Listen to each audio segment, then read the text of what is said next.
ketika Wang Lin menyebutkan harga ukiran patung kayu naganya dengan nominal 10 keping emas pada pemuda bernama Su Tao. Pemuda Su Tao itu pun yang mendengarnya sontak terbelalak keheranan, mengingat ia tak menyangka Wang Lin menjual patungnya itu dengan nominal cuan yang terbilang cukup mahal. Tetapi dikarenakan ia memang ingin sekali memiliki patung kayu naga itu, mau tak mau ia pun hanya bisa secara pasrah menyerahkan 10 keping emasnya dari tas penyimpanannya. Sebelum pada akhirnya membawa patung naga itu, ia pun memutuskan untuk bergegas pergi meninggalkan toko Wang Lin, OTW menuju ke sebuah istana bernama Nan yang terletak di wilayah timur ibu kota. Dan setelah kepergian Su Tao, Wang Lin pun yang merasakan kelelahan mulai hinggap di tubuhnya, memutuskan untuk beristirahat memulihkan kondisinya. Namun dikarenakan masih adanya si bocil dan Niu di tokonya, dan ia tak mau sedikit pun diganggu olehnya, ia pun secara halus segera menyuruhnya untuk bergegas pergi dari tokonya, sehingga buat Dan Niu pun hanya bisa secara pasrah meninggalkan toko Wang Lin. Dengan setelah kepergian Dan Niu, Wang Lin pun memutuskan untuk menuju kamarnya, duduk di ranjangnya,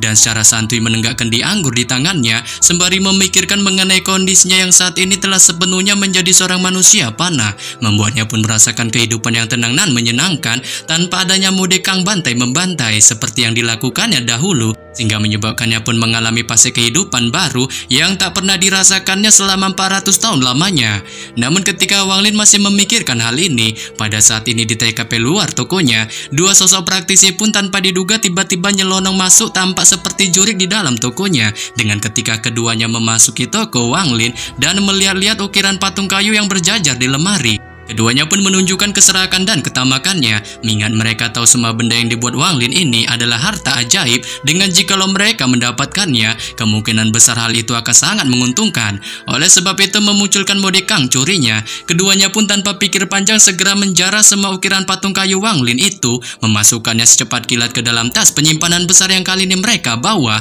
mengingat mereka harus cepatnya melancarkan aksinya ini, dikarenakan mereka tak mau hal ini diketahui oleh Wang Lin. Tetapi ketika keduanya masih melancarkan mode kang curinya ini, salah seorang di antaranya pun yang tampak sangat bersemangat memasukkan patung kayu itu, tak sengaja tiba-tiba menjatuhkan salah satu patung kayu itu dari lemari. Namun ketika patung itu akan jatuh ke lantai, sesosok pemuda tampan yang ternyata siapa lagi kalau bukan Wang Lin, secepat kilat tiba-tiba menangkap patung kayu itu di tangannya, meletakkannya kembali ke dalam rak lemari, sebelum kemudian ia secara santai menatap kedua praktisi itu dan meminta mereka untuk membayar 4.000 keping emas dari total semua patung yang kali ini mereka curi. Saat ini pun membuat kedua praktisi itu yang melihat batang hidung dari Wang Lin tak kuasa spontan menunjukkan kepanikan hebat di raut wajahnya, mengingat mereka tak menyangka aksi barbar yang mereka lakukan ini nyatanya dapat diketahui oleh Wang Lin. Namun mereka pun mencoba membuang semua kepanikan yang dialaminya ini dengan kemudian memberikan salam penghormatan pada Wang Lin, memperkenalkan diri mereka yang ternyata merupakan murid dari Sekte Awan Putih, seraya juga mengungkapkan permohonan maafnya atas tindakan pencurian yang kali ini mereka lakukan.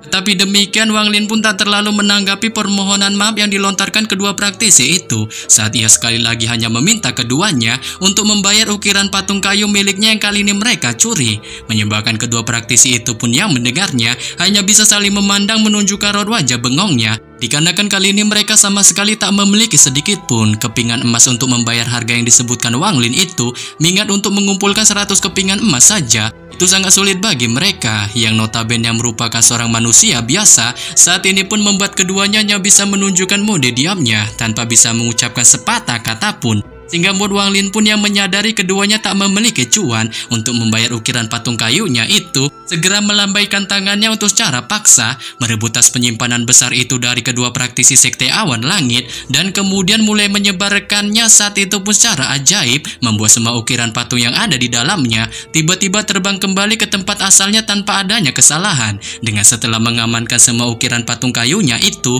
Wang Lin pun secara mentah-mentah mengusir kedua praktisi Sekte Awan Langit itu menggunakan kekuatan dorongan edan yang tanpa basa-basi langsung mengempaskan keduanya keluar dari tokonya, menyebabkan kedua praktisi itu pun yang kali ini terpental di tanah, spontan menunjukkan ketakutan plus kepanikan di raut wajahnya, dengan tak menyangka Wang Lin yang mereka anggap seorang pemuda cupu sebelumnya nyatanya memiliki kemampuan yang terkesan bukan kaleng-kaleng, sehingga membuat keduanya pun segera memutuskan untuk ngibrit kabur seedan-edannya dari TKP wilayah toko Wang Lin. Pasca membereskan kedua praktisi curut sekte awan langit itu, Walin pun mencoba menenangkan dirinya sejenak duduk di dalam tokonya, sembari memikirkan mengenai dirinya yang selama setahun ini masih belum pernah sekalipun memokatkan seseorang, sehingga membuatnya pun dirundung rasa gundah gulana. Tetapi ia pun memilih untuk membuang semua kerisauannya ini dengan cara melakukan habok-habokan menegakkan di anggurnya sampai teler, dan kemudian memutuskan kembali ke tempat tidurnya untuk pada akhirnya memasuki mode turunya.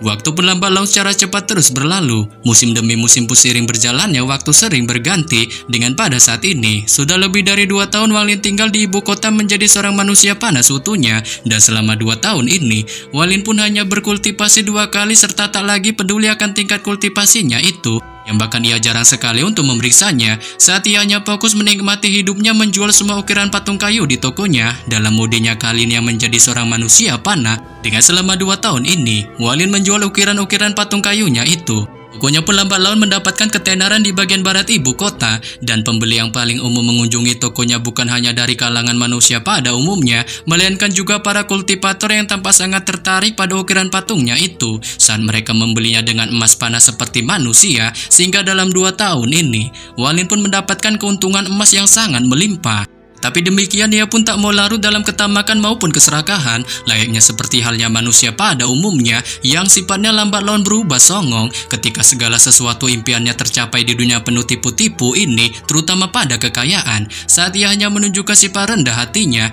dan terus-menerus melakukan kehidupan sehari-harinya membuat ukiran patung di dalam tokonya. Namun setelah beberapa saat Walin melakukan mode kang ukirnya ini, ia pun yang merasakan kegabutan mulai dialaminya, memilih untuk keluar sejenak dari tokonya.